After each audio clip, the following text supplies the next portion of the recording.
1. Of knowledge in general. 1. Our knowledge conversant about our ideas only.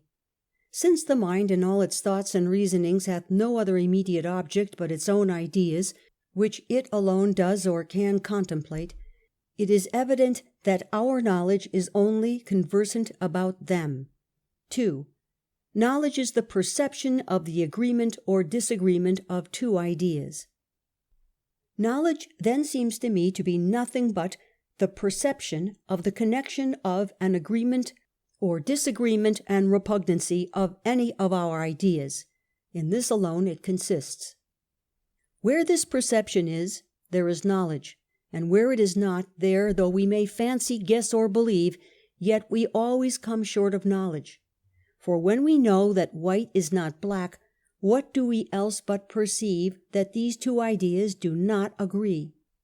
When we possess ourselves with the utmost security of the demonstration that the three angles of a triangle are equal to two right ones, what do we more but perceive that equality to two right ones does necessarily agree to and is inseparable from the three angles of a triangle? 3. This agreement or disagreement may be any of four sorts. But to understand a little more distinctly wherein this agreement or disagreement consists, I think we may reduce it all to these four sorts. 1. Identity or diversity. 2. Relation. 3. Coexistence or necessary connection. 4. Real existence. 4. First, of identity or diversity in ideas. First, as to the first sort of agreement or disagreement, namely, identity or diversity. It is the first act of the mind, when it has any sentiments or ideas at all, to perceive its ideas, and so far as it perceives them, to know each what it is, and thereby also to perceive their difference, and that one is not another. This is so absolutely necessary that without it there could be no knowledge, no reasoning, no imagination, no distinct thoughts at all. By this the mind clearly and infallibly perceives each idea to agree with itself, and to be what it is, and all distinct ideas to disagree, that is, the one not to be the other, and this it does without pains, labor, or deduction, but at first view, by its natural power of perception and distinction. And though men of art have reduced this into those general rules, what is, and it is impossible for the same thing to be and not to be, for ready application in all cases, wherein there may be occasion to reflect on it. Yet it is certain that the first exercise of this faculty is about particular ideas.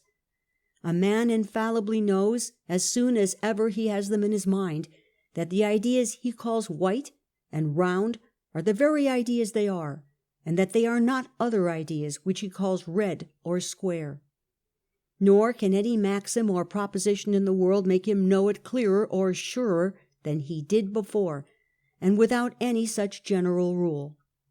This, then, is the first agreement or disagreement which the mind perceives in its ideas, which it always perceives at first sight, and if there ever happen any doubt about it, it will always be found to be about the names, and not the ideas themselves, whose identity and diversity will always be perceived as soon and clearly as the ideas themselves are, nor can it possibly be otherwise. 5. Secondly, of abstract relations between ideas. Secondly, the next sort of agreement or disagreement the mind perceives in any of its ideas may, I think, be called relative, and it is nothing but the perception of the relation between any two ideas of what kind soever, whether substances, modes, or any other. For since all distinct ideas must eternally be known not to be the same, and so be universally and constantly denied one of another, there could be no room for any positive knowledge at all if we could not perceive any relation between our ideas, and find out the agreement or disagreement that they have with another, in several ways the mind takes of comparing them. 6. Thirdly, of their necessary coexistence in substances. Thirdly, the third sort of agreement or disagreement to be found in our ideas, which the perception of the mind is employed about, is coexistence or non-coexistence in the same subject, and this belongs particularly to substances. Thus, when we pronounce concerning gold that it is fixed, our knowledge of this truth amounts to no more than this: that fixedness, or a power to remain in the fire unconsumed, is an idea that always accompanies and is joined with that particular sort of yellowness, weight, fusibility, malleableness, and solubility in aqua regia, which makes our complex idea signified by the word gold. 7. Fourthly, of real existence agreeing to any idea. Fourthly, the fourth and last sort is that of actual real existence agreeing to any idea. Within these four sorts of agreement or disagreement is, I suppose, contained all the knowledge we have or are capable of. For all the inquiries we can make concerning any of our ideas, all that we know or can affirm concerning any of them is, that it is or is not the same with some other, that it does or does not always coexist with some other idea in the same subject, that it has this or that relation with some other idea, or that it has a real existence without the mind.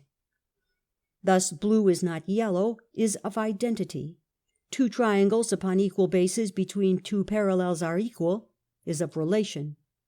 Iron is susceptible of magnetical impressions is of coexistence. God is of real existence. Though identity and coexistence are truly nothing but relations, yet they are such peculiar ways of agreement or disagreement of our ideas that they deserve well to be considered as distinct heads, and not under relation in general, since they are so different grounds of affirmation and negation, as will easily appear to anyone who will but reflect on what is said in several places of this essay. I should now proceed to examine the several degrees of our knowledge, but that it is necessary first to consider the different acceptations of the word knowledge. 8. Knowledge is either actual or habitual. There are several ways wherein the mind is possessed of truth, each of which is called knowledge.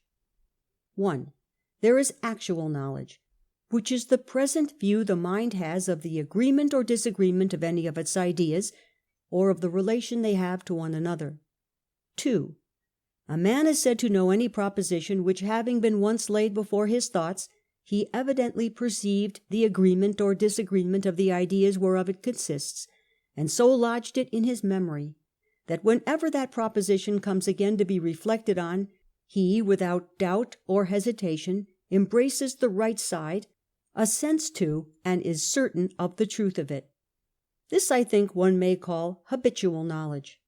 And thus a man may be said to know all those truths which are lodged in his memory by a foregoing clear and full perception, whereof the mind is assured past doubt as often as it has occasion to reflect on them. For our finite understandings, being able to think clearly and distinctly but on one thing at once, if men had no knowledge of any more than what they actually thought on, they would all be very ignorant, and he that knew most would know but one truth, that being all he was able to think on at one time. 9. Habitual knowledge is of 2 degrees. Of habitual knowledge there are also, vulgarly speaking, 2 degrees. First, the one is of such truths laid up in the memory as, whenever they occur to the mind, it actually perceives the relation is between those ideas. And this is in all those truths whereof we have an intuitive knowledge, where the ideas themselves, by an immediate view, discover their agreement or disagreement one with another. Secondly, the other is of such truths whereof the mind having been convinced, it retains the memory of the conviction without the proofs. Thus a man that remembers certainly that he once perceived the demonstration that the 3 angles of a triangle are equal to 2 right ones, is certain that he knows it, because he cannot doubt the truth of it. In his adherence to a truth, where the demonstration by which it was at first known is forgot, though a man may be thought rather to believe his memory than really to know, and this way of entertaining a truth seemed formerly to me like something between opinion and knowledge, a sort of assurance which exceeds bare belief, for that relies on the testimony of another, yet upon a due examination I find it comes not short of perfect certainty, and is in effect true knowledge. That which is apt to mislead our first thoughts into a mistake in this matter is, that the agreement or disagreement of the ideas in this case is not perceived, as it was at first, by an actual view of all the intermediate ideas, whereby the agreement or disagreement of those in the proposition was at first perceived, but by other intermediate ideas that show the agreement or disagreement of the ideas contained in the proposition whose certainty we remember. For example, in this proposition, that the three angles of a triangle are equal to two right ones, one who has seen and clearly perceived the demonstration of this truth knows it to be true, when that demonstration is gone out of his mind, so that at present it is not actually in view, and possibly cannot be recollected, but he knows it in a different way from what he did before. The agreement of the two ideas joined in that proposition is perceived, but it is by the intervention of other ideas than those which at first produced this perception. He remembers, that is, he knows, for remembrance is but the reviving of some past knowledge, that he was once certain of the truth of this proposition, that the three angles of a triangle are equal to two right ones. The immutability of the same relations between the same immutable things is now the idea that shows him that if the three angles of a triangle were once equal to two right ones, they will always be equal to two right ones, and hence he comes to be certain that what was once true in the case is always true, what ideas once agreed will always agree, and consequently what he once knew to be true he will always know to be true, as long as he can remember that he once knew it. Upon this ground it is that particular demonstrations in mathematics afford general knowledge. If then the perception that the same ideas will eternally have the same habitudes and relations be not a sufficient ground of knowledge, there could be no knowledge of general propositions in mathematics, for no mathematical demonstration would be any more than particular, and when a man had demonstrated any proposition concerning one angle or circle, his knowledge would not reach beyond that particular diagram. If he would extend it further, he must renew his demonstration in another instance, before he could know it to be true in another like triangle, and so on, by which means one could never come to the knowledge of any general propositions. Nobody, I think, can deny that Mr. Newton certainly knows any proposition that he now at any time reads in his book to be true, though he has not in actual view that admirable chain of intermediate ideas whereby he at first discovered it to be true. Such a memory as that, able to retain such a train of particulars, may be well thought beyond the reach of human faculties, when the very discovery, perception, and laying together that wonderful connection of ideas is found to surpass most readers' comprehension. But yet it is evident the author himself knows the proposition to be true, remembering he once saw the connection of those ideas, as certainly as he knows such a man wounded another, remembering that he saw him run him through. But because the memory is not always so clear as actual perception, and does in all men more or less decay in length of time, this, amongst other differences, is one which shows that demonstrative knowledge is much more imperfect than intuitive, as we shall see in the following chapter.